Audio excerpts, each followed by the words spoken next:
அருள்மொழிவர்மன் என்கின்ற ராஜராஜ சோழன் தான் உண்மையான பேர்.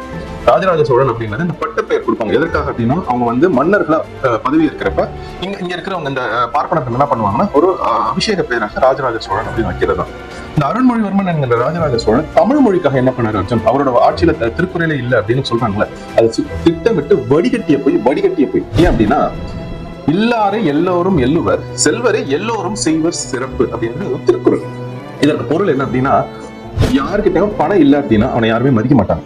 ஆனா அவன் செல்வந்தரா இருந்துட்டான் அப்படின்னா எல்லோருமே அவர்களை மதிப்பார்கள் அப்படின்னு திருக்குறள்ல அப்பயே 2000 வருஷத்துக்கு முன்னாடி வள்ளுவர் எழுதி வச்சுட்டு போயிருக்காரு.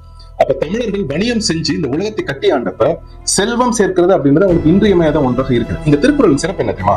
இந்த திருக்குறள் அப்படியே தேவாரம் திருவாசகத்துல அப்படியே திருமுறைகள்ல இருக்கு இந்த திருக்குறள். அப்ப சோழர் காலத்துல திருக்குறள் இருந்திருக்கு. ஆனா அத ராஜராஜ சோழன் புறக்கணிச்சார் அப்படின்னு இந்த பொய்ய திரும்ப திரும்ப இந்த திராவிடர் கழகம் சொல்லிட்டு